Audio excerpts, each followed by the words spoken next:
So hello guys, welcome back to the channel. आज हमारी lecture series में हम बढ़ रहे हैं आगे। We are proceeding with if and else. Till now we have read about list हो गया, हमारा टपल हो गया, हमारी डिक्शनरी हो गई, हमने स्ट्रिंग पढ़ ली है।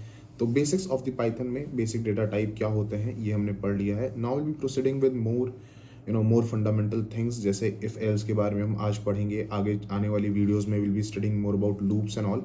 तो आज चलिए शुरू करते हैं आज की वीडियो बिना किसी देरी के। पिछले 2-3 दिन से कोई वीडियो आई भी नहीं थी, तो मैंने सोचा एक वीडियो आज बना दी जाए। So ignore the timing guys, it's bit late in the morning.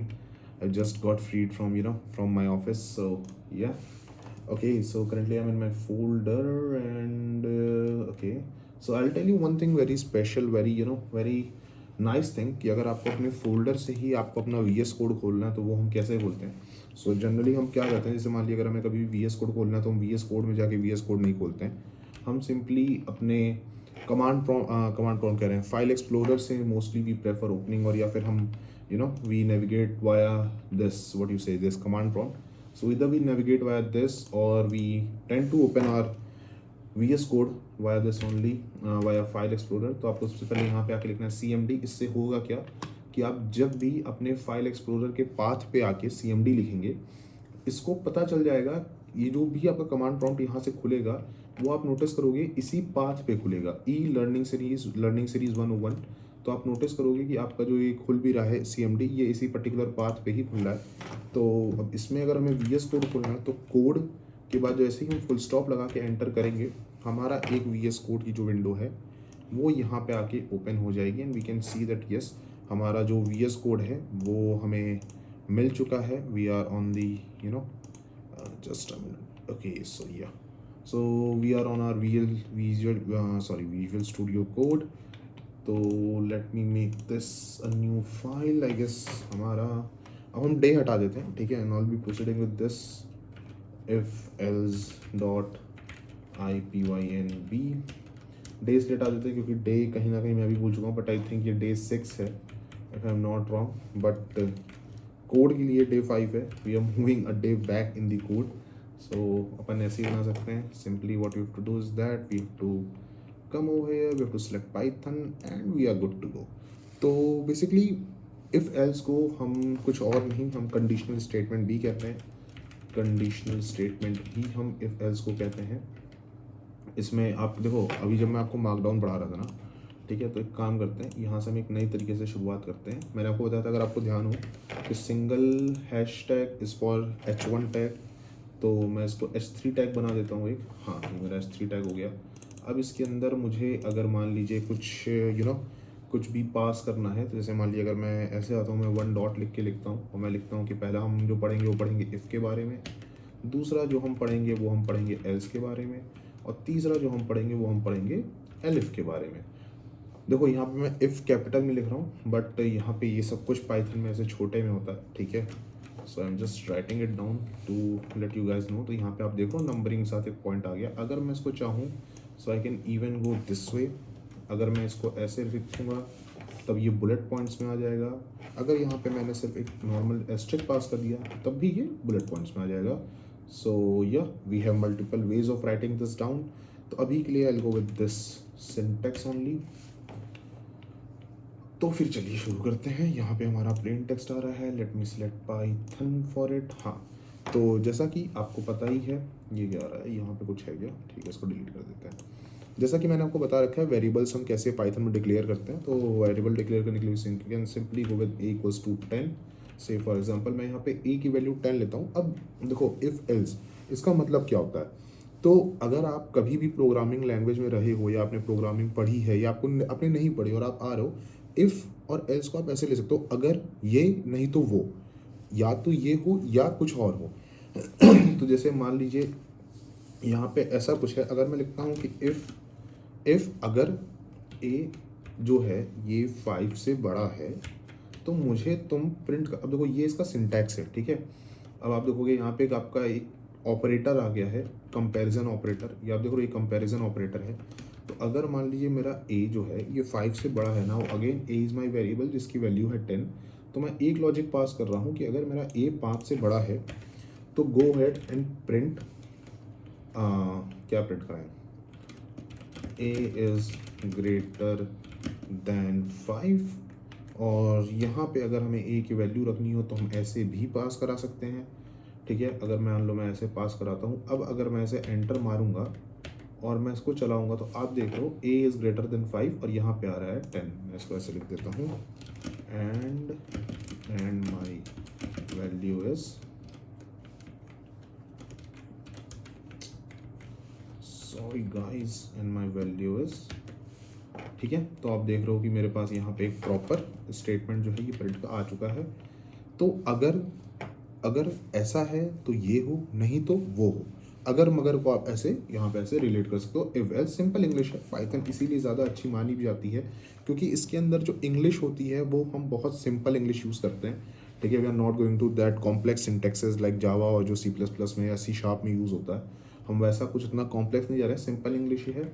इसीलिए लोग जनरली जो है वो पाइथन को आपका उतना स्ट्रॉन्ग भी मानते हैं। ये बैक स्पेस क्यों नहीं हो रहा है इसमें, अरे ये सिंटैक्स के बाहर क्यों नहीं आ रहा, ठीक है ऐसे आ जाएगा।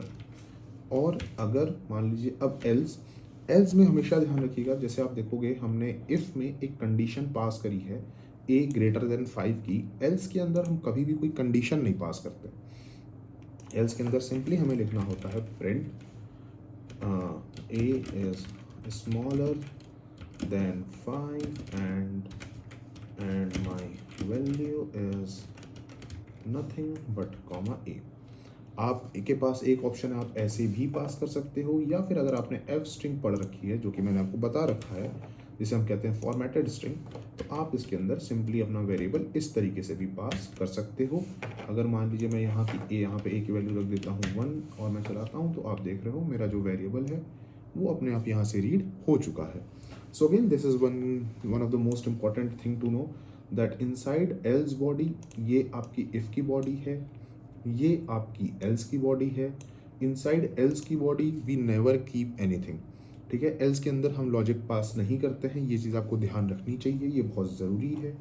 और यहाँ पे अगर आप देख रहे हो, यहाँ पे मैंने इसके अंदर देखो, ठीक है, ये हम आगे भी डिस्कस कर लेंगे। तो इसके अंदर सिंपली मैंने एक वेरिएबल पास कर रखा है। अब अगर इसे मान लीजिए एक बहुत छोटा सा प्रोजेक्ट देता हूँ मैं, यहाँ बहुत छोटे से प्रोजेक्ट को हम बनाते हैं कि हमें एक प्रोजेक्ट बनाना है वोटिंग के लिए, कि अगर मेरी उम्र 18 साल से ऊपर है तभी मैं वोट कर पाऊंगा, वरना नहीं कर पाऊंगा। बहुत बेसिक सा प्रोग्राम है, बहुत बेसिक सा लॉजिक लगेगा, ठीक। और आपको पता है कि अगर हमें मान लीजिए पाइथन में कमेंट देना है तो हमें प्रेस करना पड़ता है कंट्रोल और फॉरवर्ड स्लैश को, इससे आपका कमेंट जो है ये लाइन एक्टिवेट हो जाती है। कमेंट पाइथन में हमेशा हैश से शुरू होता है, हैश। और अगर यही आपको इनलाइन कमेंट देना है तो आपको देने पड़ते हैं ट्रिपल कोट्स। इससे क्या होगा, सॉरी ये क्या है, ये आपके इनलाइन कमेंट्स होते हैं, ठीक है। तो फिलहाल हम प्रोसीड करते हैं हैश के साथ। और फंक्शन नहीं, okay let me go this way. एक मिनट चलिए मैं कीबोर्ड अपना एडजस्ट कर लूँ। Simple program to check age, to check if I am ELIGLI to vote. तो मैं यहाँ पे, अब देखिए यहाँ पे मैं आपको मल्टीपल चीज़ें इंट्रोड्यूस करा रहा हूँ जो मैंने आपको पहले पढ़ा भी रखी थी। हम क्या करते हैं, हम एक वेरिएबल लेते हैं एज। अब हमें पता है कि मेरी उम्र मोस्टली हम इंट में लेते हैं, चाहे तो हम फ्लोट में भी ले सकते हैं, इसमें कोई दिक्कत नहीं है। मान लीजिए अगर किसी का मानो कि वो अपनी एज 18.5 पास करना चाहे या 18.1 पास करना चाहे, 18.1, 18.2 और 18.5 समथिंग, वैसे ही पास कर सकते हैं। बट जनरली हम यहाँ पे इसको इंट के साथ लेके चलते हैं, ठीक है। उसके बाद क्योंकि अब देखो यहाँ पे हो क्या रहा है, मैं पूरा एक बार स्टेटमेंट लिख दूँ उसके बाद समझाता हूँ। Enter your age please. अब देखो यहाँ पे हो क्या रहा है, यहाँ सबसे पहले मैंने लिया है एक कीवर्ड जिसका नाम है इनपुट, ठीक। इनपुट एक फंक्शन की तरह भी एक्ट करता है, ठीक। अब यहाँ पे मैं क्या कर रहा हूँ, फंक्शन ही है ये, कीवर्ड नहीं है। अब यहाँ पे मैं इससे क्या कह रहा हूँ कि मुझे एक इनपुट लेना है, तो ये सबसे पहले ले रहा है इनपुट। अगर मान लीजिए मैं यहाँ पे इंट स्पेसिफाई नहीं करता हूँ, मैंने यहाँ पे इसकी कर दी है टाइप कास्टिंग।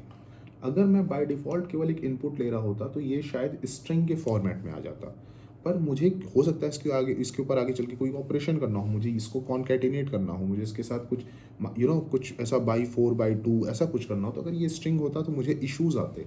तो जब भी हम कुछ ऐसा प्रोग्राम बना रहे होते हैं, जब भी हम प्रोडक्शन ग्रेड पे काम कर रहे होते हैं, तो ऐसे कभी बार टाइप कास्टिंग बहुत ज़्यादा इंपॉर्टेंट हो जाते हैं हमारे लिए। इंट का कंपैरिजन फिर भी हम बहुत कम करते हैं, हम लिस्ट, डिक्शनरीज और इन सब में ज़्यादा खेलते हैं, मतलब इंट भी करते हैं, ऐसा नहीं कि इंट नहीं करते हैं, बट हम मेनली जो है वो हम मेनली मोस्टली लिस्ट और डिक्शनरीज में हम ज़्यादा खेलते हैं। तो यहाँ पे मैंने सिंपली क्या किया, मैंने सबसे पहले पास किया है, अगर मैं चाहूँ तो इसको मैं इस तरीके से भी लिख सकता था, ठीक है, कि मुझे सिर्फ इनपुट चाहिए, बट मैंने यहाँ पे टाइप कास्ट इसको और कर दिया और मैंने लिख दिया कि भाई मेरे को इंट टाइप में ही इनपुट चाहिए। अब यहाँ पे जो मेरी वैल्यू है एज की, ये एक तरीके से डायनेमिक वेरिएबल हो गया। मैंने इसे डायनेमिक वेरिएबल इज कि यूज़र इसकी वैल्यू रन टाइम पे पास करेगा, जब इसका एग्जीक्यूशन होगा, जब इस कोड का एग्जीक्यूशन होगा, मेरा जो भी यूज़र है वो इस वेरिएबल की वैल्यू उस दौरान पास करेगा। ये जबकि एक स्टैटिक वेरिएबल है, एक फिक्स्ड वेरिएबल है, इसकी वैल्यू मैं कोड में ओवरराइड कर पा रहा हूँ। पर मान लीजिए अगर यही मेरा कोड कहीं सर्वर पे डिप्लॉय होता तो ये एक हार्ड कोडेड वैल्यू है। प्रोग्रामिंग में आमतौर पे हम अवॉइड करते हैं हार्ड कोडेड वैल्यूज़ को लेना। तो यहाँ पे मैं एक स्टेटमेंट लिख देता हूँ कि a=1 is a hard coded value. So we don't practice taking hard coded values, we rely more on dynamic kind of stuff. Sometimes we do even take hard coded values, but most of the time we rely on dynamic values. तो अब अगर मान लीजिए मुझे यहाँ पे एक simple programme बनाना है कि अगर मेरी जो वैल्यू है, मेरी जो एज है, वो ग्रेटर देन और इक्वल टू है 18 के अकॉर्डिंग टू इंडियन नॉर्म्स, ठीक है, तो मुझे आप print allowed to vote,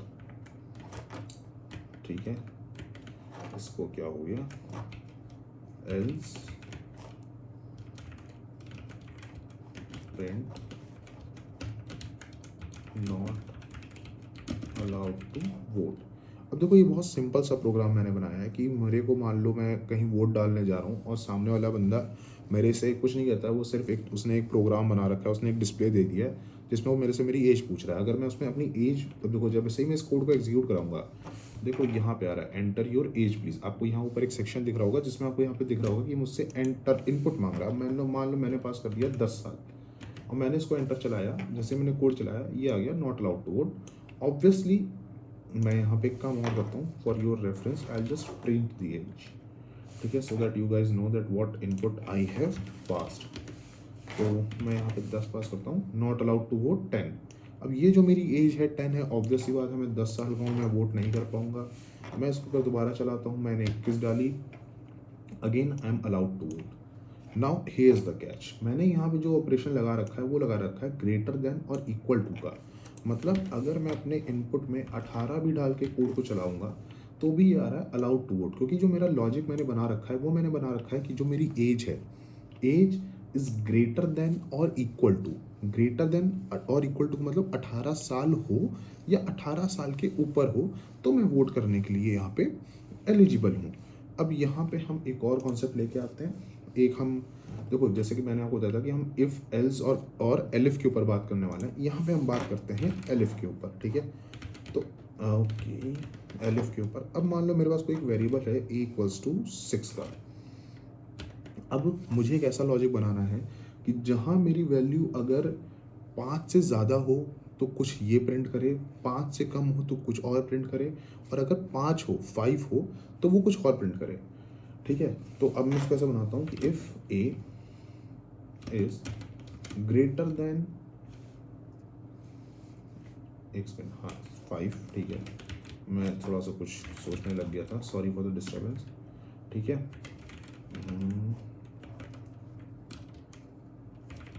print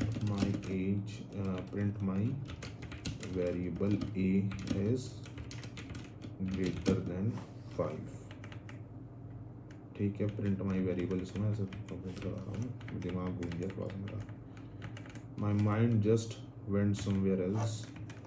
अब यहाँ पे देखो एलिफ, एलिफ का मतलब होता है एल्स इफ, ठीक। अगर 5 से ज़्यादा हो तो क्या है एलिफ। अब यहाँ पे एलिफ में you can pass condition, if में आप कंडीशन पास करते हो, एल्स में आप नहीं करते हो, एलिफ में यू कैन पास कंडीशन। अब मैं लिखता हूँ a== 5। अब देखो ये आप देख रहे हो, ये भी एक तरीके का कंपैरिजन ऑपरेटर ही है। सिंगल वैल्यू जब सिंगल इक्वल टू होता है दैट मीन्स कि जो वैल्यू 6 है ये मैं ए वेरिएबल में असाइन कर रहा हूँ, और जब हम डबल इक्वल टू लगाते हैं इसका मतलब होता है मैं कंपेयर कर रहा हूँ, मैं चेक कर रहा हूँ कि क्या मेरे ए की वैल्यू 5 की इक्वल है।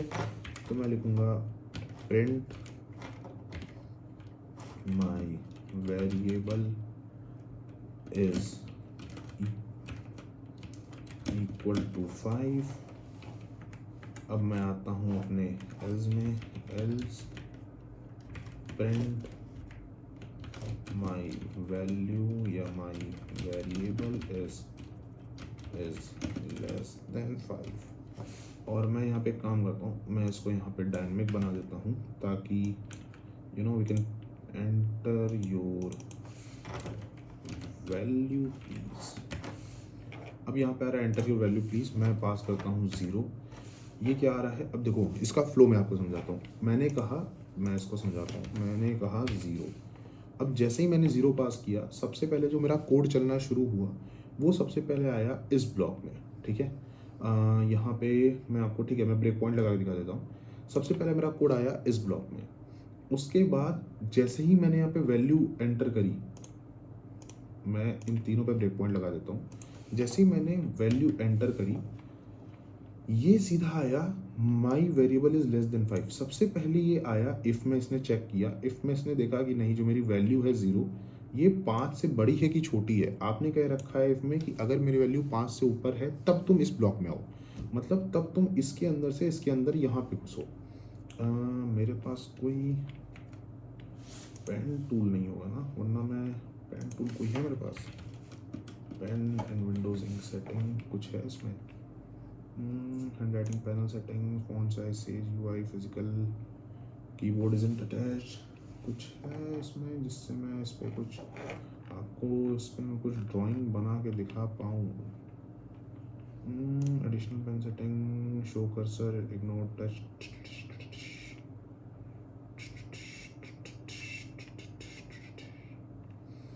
ओके, इसमें मेरे पास कुछ ऐसा नहीं है शायद, मैं एक बार ट्राई कर लेता हूँ अगर ये चल जाए तो। I have my this slate with me, sort of slate ही बोलूँगा इसको, और क्या ही बोलूँगा। जस्ट चेक क्विकली कि मेरा पेन कहाँ रखा है।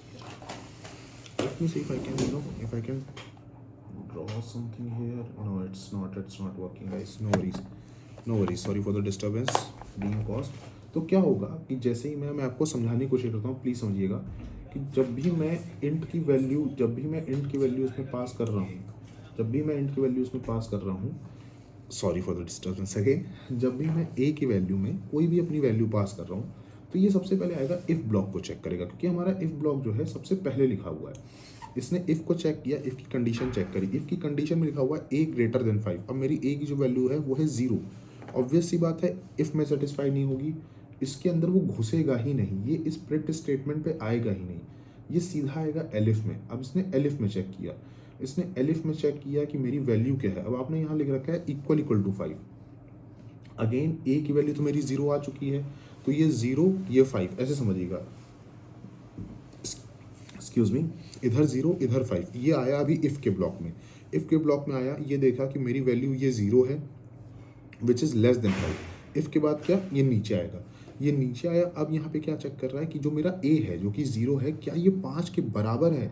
ये कहेगा नहीं बराबर नहीं है, ये एलिफ के ब्लॉक में भी नहीं आएगा। अब ये आएगा नीचे क्या आ रहा है, एल्स में क्या है कि क्या मेरा 0 5 से छोटा है, यहाँ पे इसकी वैल्यू सेटिस्फाई हो जाएगी। फिर क्या होगा, फिर ये घुसेगा एल्स के प्रिंट ब्लॉक में, एल्स के ब्लॉक में घुसेगा। इनका जो ब्लॉक है ये ऐसे डिफाइन हो रखा है, ये इसका ब्लॉक है, ये एलिफ का ब्लॉक है, ये एल्स का ब्लॉक है। तो ये एल्स के ब्लॉक में घुसेगा और ये देखेगा कि हाँ मेरा जो प्रिंट स्टेटमेंट है ये यहाँ पे सेटिस्फाई हो रहा है, और ये इसको एग्जीक्यूट करा देगा। मैं आपको इसको एक और बार एक्सप्लेन करता हूँ। अब मैंने यहाँ पे पास किया 5। अब मैं जैसे ही इसको एंटर मारूंगा ये आ जाएगा माई वेरिएबल इज इक्वल टू 5। अब क्या होगा, जब ये 5 लेके आया, अब ये इधर 5 से कंपेयर कर रहा है, तो इफ ब्लॉक में आया, क्या ये वाला 5 इस 5 से बड़ा है, ग्रेटर है। ऑब्वियस सी बात है ये नंबर इसके ग्रेटर कभी नहीं होगा, ये हमेशा इक्वल रहेंगे। ये इफ़ की बॉडी को एग्जिट कर देगा, इसको मतलब ही नहीं है इफ से। ये आया एलिफ की बॉडी में, इसने कंडीशन मैच कराई। अब इसकी कंडीशन यहाँ मैच हो गई, ये एल्स में जाएगा ही नहीं। ये भी आप ध्यान रखिएगा जब भी आप कभी ऐसा कोई प्रोग्राम बना रहे हैं, ऐसा कोई आप लॉजिक बना रहे हैं जिसके अंदर मल्टीपल इफ एल्स यूज़ हो रहे हैं, तो आपको ये ध्यान रखना होगा कि अगर इसकी कंडीशन ऊपर कहीं सेटिस्फाई हो गई, ये एल्स की बॉडी तक का वेट ही नहीं करेगा, ये एलिफ की बॉडी में घुसेगा, आंसर निकाल के अपना काम खत्म। ये एल्स की बॉडी में घुसेगा ही नहीं। ये चीज़ आई होप आप लोगों को क्लियर हो गई होगी। अगर इनकेस ना हुई हो प्लीज़ आप कमेंट करके पूछ लेना, I try to explain it much better. और अगर आप देखोगे जैसे ही मैं यहाँ पे ये एक सिंबल जो है इसे लगा रहा हूँ, आप देखोगे यहाँ पे आपको एक 4 की स्पेस दिखेगी, ठीक है, 4 कैरेक्टर की स्पेस दिखेगी, ठीक है। अब यहाँ पता नहीं आपको दिख पा रही है कि नहीं, बट यहाँ पे अगर आप नोटिस करोगे तो यहाँ पे आपको 4 की स्पेस दिख रही है, 4 कैरेक्टर की स्पेस। ये इसका सिंटैक्स है, ये इफ़ का सिंटैक्स है कि जब भी हम कभी भी कोई स्टेटमेंट इस टाइप से एंड करते हैं पर्टिकुलर इस एलिमेंट के साथ, इस आइकन नहीं बोलते हैं यार, इस स्पेशल कैरेक्टर के साथ, इसे सेमी कॉलन बोलते हैं, कोलन, इसे कोलन बोलते हैं, राइट। अगर हम कोई भी कैरेक्टर अपना कोलन के साथ, ऑब्वियसली मेरे को पता है अगर हम कोई भी अपना कैरेक्टर, कोई भी स्टेटमेंट हम अपना कोलन के साथ एंड करते हैं और हम नेक्स्ट लाइन में आते हैं, तो मोस्टली पाइथन के अंदर हमने देखा है कि इसके अंदर 4 कैरेक्टर की स्पेस का एक इंडेंटेशन अपने आप आ जाता है। इसी को हम कहते हैं इंडेंटेशन। ये जो 4 कैरेक्टर की स्पेस अभी आपको दिख रही होगी, छोटे छोटे डॉट दिख रहे होंगे, मैं इसको ज़रा जूम करके अगर आपको दिखाना चाहूँ तो आप देख रहे हो ये 1 2 3 4 ये आपको डॉट दिख रहे होंगे, दिस काउंट्स एज स्पेस। तो ये यहाँ पे आपको छोटा कर देता हूँ, ये यहाँ पे आपको ये दिखाना चाह रहा है कि जो मेरा एक पर्टिकुलर इंडेंटेशन है वो यहाँ पे फॉलो हो रहा है। अब ज़रूरी नहीं होता है कि मैं हर बार किसी स्टेटमेंट के अंदर कुछ प्रिंट ही करवाऊँगा। अगर मेरा मन यहाँ पे करता कि अगर मेरी वैल्यू ए से ज़्यादा है तो मैं यहाँ पे अगर एक कीवर्ड होता है पास करके, पास में क्या होता है कि अगर मेरी वैल्यू ए से ज़्यादा है तो सिंपली तुम कुछ मत करो, तुम पास कर दो। मान लो मैंने यहाँ पे 7 प्रिंट कराया, एंटर मारा, तो ये क्या किया कि ये सिंपली इसको पास कर देगा। इसके बाद अगर आप कुछ भी नहीं लिखोगे, अगर मान लो मैं इस लाइन को नहीं भी लिखता हूँ, ठीक है, तो ये सिंपली क्या करेगा कि ये इतनी लाइन चला के ये अपना एग्जिट ले लेगा। मैंने 7 डाला, एंटर मारा, कुछ आउटपुट नहीं आया, ठीक है। अगर यही मैं इसको खाली छोड़ता हूँ तब देख लेते हैं क्या होता है। अब मैंने इसको चलाया, ये देख रहा हूँ एरर आ गई, एलिफ के पास में एरर आ गई, क्योंकि मेरे को इफ़ की बॉडी में कुछ ना कुछ देना ही पड़ेगा। अब मुझे, मेरा मन है कि मैं कुछ नहीं देना चाहता, अगर मेरी वैल्यू ए से ज़्यादा, मतलब ए की वैल्यू जो है वो 5 से ज़्यादा है, सबको पता है, ग्रेटर ही है, मुझे कुछ प्रिंट नहीं कराना, मैं सिंपली पास करना चाहता हूँ। मैं जैसे इसके बाद एंटर मारूंगा ये मुझसे वैल्यू मांगेगा, मैंने कोई भी एक रैंडम वैल्यू पास करी, एंटर मारी, पास। ये एक बहुत ही अच्छा तरीका है, कई बार हम कोड में यूज़ भी करते हैं पास। जैसे आपने कोई क्लास डिफाइन करी या कुछ ऐसा, तो हम सिंपली उसे जो है पास के फॉर्मेट में भी ले लेते हैं। अब मेरे पास एक कोड लिखा हुआ है, इसे मैं फटाफट से आप लोगों के लिए यहाँ पे करा के दिखा देता हूँ। अब देखो यहाँ पे जो मेरा कोड है, यहाँ पे we are learning the concept of nested if and else, ठीक है। ये कोड मैंने लिख के रखा हुआ था, nested if and else, else का कॉन्सेप्ट है। यहाँ से मैं आपको ये बताना चाह रहा हूँ कि जो मेरे वैल्यूज़, जो भी मेरा प्रोग्राम है उसके अंदर हम इफ़ एल्स, एक इफ़ के अंदर कई इफ़ एल्स आ सकते हैं, इसमें कोई बड़ी बात नहीं है। अब ये जो सिंपल वैल्यू है ये पता लगाती है कि जो भी मेरी वैल्यू है, जो भी मेरा जो भी मेरी वैल्यू आ रही है, क्या वो 100 से ज़्यादा है, 100 से कम है, मेरी एग्जैक्टली वैल्यू है क्या, और वो कहाँ लाई करेगी। तो इसलिए मैंने प्रोग्राम बना रखा है कि अगर मेरी वैल्यू ए से, मतलब 100 से छोटी है, तो पहले तो तुम यहीं प्रिंट करा दो कि ये 100 से छोटी है। उसके बाद तुम चेक करो कि क्या मेरी वैल्यू 50 से भी छोटी है। फिर तुम, अगर मेरी वैल्यू 50 से भी छोटी है तो तुम प्रिंट करा दो कि हाँ जी आपकी वैल्यू 50 से भी छोटी है, वरना एल्स तुम प्रिंट कराओ कि नहीं मेरी वैल्यू जो है वो 50 से बड़ी है। उसके बाद फिर एक आखिरी एल्स, ये इफ़ की बॉडी देखो यहाँ से यहाँ तक थी इफ़ की बॉडी, देखो ये प्रॉपर सिंटैक्स मेंटेन हो रहा है, ये प्रॉपर सिंटैक्स मेंटेन हो रहा है। तो ये है मेरी इफ़ की बॉडी। इसका मैंने कहा है कि अगर इस सब के अलावा कोई और ऑप्शन नहीं, देखो मेरा 100, मैंने ट्रेडमार्क क्या रखा 100, अगर मेरी वैल्यू 100 से कम है इफ़ की बॉडी में घुसो, अगर 100 से ऊपर हो गई तो ये क्या आ जाएगा, सीधा एल्स की बॉडी में। ऐसे आप समझो कि मेरी वैल्यू, अगर मान लो मैंने यहाँ पे 45 पास करी है, ठीक है, तो सॉरी, ए की वैल्यू अगर 100 से कम है तो तुम मेरी इफ़ की बॉडी में घुसो, अगर मेरी वैल्यू 100 से ज़्यादा है तो तुम सीधा एल्स की बॉडी में घुस जाओ। अब क्या होगा कि मान लो अगर मैं इसमें मान लो मैंने 201 पास कर दिया या मैंने 101 पास कर दिया, मैंने एंटर मारा, ये सीधा आ गया एल्स की बॉडी में, क्योंकि इसने देखा कि 101 जो है ये मेरे 100 से छोटा है, सॉरी 100 से बड़ा है, तो ये सीधे आ गया एल्स की बॉडी में। ठीक, ये यहाँ से उठा, ये यहाँ से उठ के सीधा आया एल्स की बॉडी में। अब अगर मैं यहीं पे पास करूँगा से 51, ओके माय बैड 51, अब देखो क्या हुआ, ए की जो वैल्यू हुई यहाँ पे वो हुई 51। अब ये यहाँ पे इसने चेक किया ए 100 से बड़ा है छोटा है, ए ऑब्वियसली 51 मेरा 100 से छोटा है, ये इसके अंदर आया, इसने यहाँ पे प्रिंट कर दिया लेस देन 100। फिर ये चेक करा कि क्या मेरा ए जो है ये 50 से भी छोटा है, ये यहाँ पे ब्रेक कर गया, ये बोला नहीं मेरा जो एल्स है, मेरा जो ए है वो 50 से बड़ा है, तो उसने यहाँ पे आया, वो यहाँ पे ला के लिख दिया कि my value is greater than 50। So I guess ये भी चीज़ आप लोगों को क्लियर हो गई होगी। ठीक है, अभी बेसिक्स इफ एल्स में आज के लिए हम इतना ही रखते हैं। 26 मिनट की वीडियो ऑलरेडी हो चुकी है, it's around I don't know अभी कितना बज रहा है, it's already 3:20 PM right now.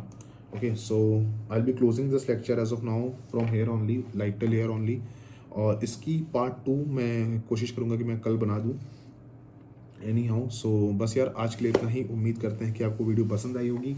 मैं इसको और एक्सटेंड इसलिए भी नहीं कर रहा हूँ क्योंकि इफ एल्स का कॉन्सेप्ट हो सकता है बहुत ऐसे होंगे जिनके लिए बहुत नया होगा, so you guys need to practice if else. ठीक है, और this is one of the best point जहाँ पे आप आके पाइथन की प्रैक्टिस कर सकते हो। W3 school is one of the best resources.